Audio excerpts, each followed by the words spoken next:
Қайырлы күн достар, біз бүгін өте ғажап презентацияда болдық. Мүгедектігі бар азаматтарға және көз жанарынан оның ішінде мүгедектігі бар азаматтарға арналған аудиодескрипцияның суреттердің, мына жерде тұрған суреттердің аудиодескрипциясы жасалды.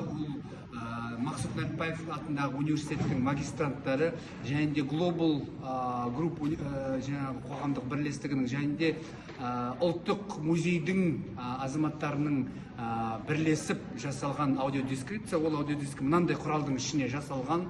Бұл құралдың ішінде өздеріңіз байқаған шығарсыздар, мына жерде брайльша жазылған 1, 2, 3, 4, 5, 6, 7, 8, 9 және ортасы міне 0 и бүкіл кнопкалары әдемі жасалған.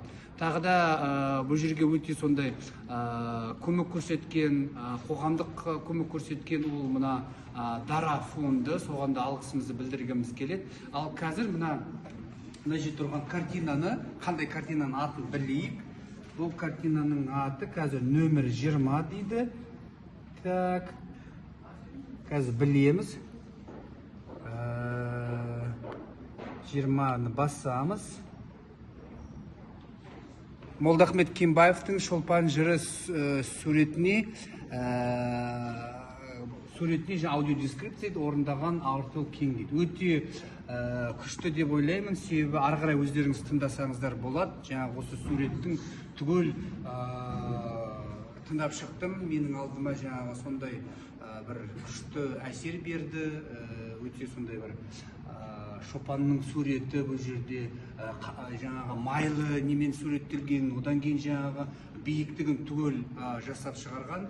Шынымен де жалпы мүгедектігі бар азаматтардың ақпаратқа деген құқығын өте жерде орындаған. Сол құқықты мына мекемеге және де мына ұлттық музейіне шын жүрегімнен алғысымды білдіргім келеді. Себебі кез келген азамат, оның ішінде мүгедектігі бар азамат, көз жанарынан мүгедектігі азамат ақпаратқа қолжетімді ақпаратқа жаңағы қол жеткізу керек. Сондықтан соны орындаған, соны құқықты орындаған үшін алғысымды білдіргім келеді. Жалпы барлық азаматтар, бұл тек қана көз жанарынан емес, жалпы кез келген азамат не істей алады? Тыңдай алады, ести алады, және мына ғажап құралды пайдаланады. Сондықтан алғысымды айтқым келеді, алғысым шексіз. Құрметті достар, көрермендер, осындай музейге келіңіздер, көріңіздер. Жалпы көз жанарынан барлық азаматтарға айтқым келеді. Менің бүкіл оқырмандарыма келіңіздер. Ұлттық музей сіздерді күтеді. Тәуелсіздік 54-те. Барлықтарыңызға рахмет. Достар, өте толқып тұрмын. Не үшін? Себебі өздеріңіз білесіздер, мен тарихшымын. Тарихта көп рет мен оқыдым алтын адам туралы. Бірақ сол алтын адамның мүсінін тактильді түрде мен өмірі көрмеппін. Міне, соның дәлелі. Түгел алтын адамды жасаған, біріншіден өзін, одан кейін барлық қолдарындағы жаңағы сақинасы мына жерде бар, мына жақ қолында.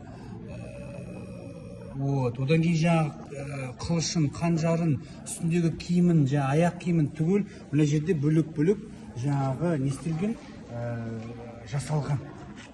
Мен өте ризамын осы музейге, себебі бұл музей ақпаратқа қол жетуге саласында өте жоғарғы деңгейге жеткен деп есептеймін. Мына жерде соның барлығы брайльша, орысша және қазақша жазылған. Сондықтан достар, музейге келіңіздер, көріңіздер, барлығы міне түгел мына жерде несіне дейін, үстіне қоятын затына дейін түгел не істелген, жазылып айтылған. Міне мысалы заттарының барлығы түгел детально түгел айтылып, жазылып, көрсетіліп, мысалы басына дейін түгел көрсетілген мысалы. Екінші адам, ал сол ғой жаңағы. Мысалы, мына жерде жаңағы басындағы несі киетіні мысалы. Мына жерде міне өзі ғой сонда, екіншісі ме? Екіншісінде тоже сөреткен. Мынау мысалы басындағы несі алтыны, мысалы алтыны сондай дөңгелек киеді, белбеуі мынау, по-моему, Мынау мысалға сақинасы. мына жаңағы қылышы, мына жерде тағы нелері түгел не істелген, қазақша түгел мына жерде бәрі жазылған. Сондықтан такт жаңа өздері де айтты, тактиль деп бәрі көрсетілген деп. Мен өте ризамын. Мына алтын залы дейді, осы жерге келіңіздер. Алғысым шексіз музейге, осыны жасаған азаматқа, және де мына ақпарат министрлігіне айтқым келетіні, сіздер білесіздер осындай жасалып жатқан, осындай бар екен. Соны сіздерге құлақтарыңыз алтын сырға барлық азаматтарға жеткізіңіздер, айтыңыздар. Өте жақсы сіздердің еңбектеріңіз бұл. Мен тағы да музейдің, ұлттық музейдің барлық қызметкерлеріне, барлық әкімшілігіне алғысымды білдіргім келеді.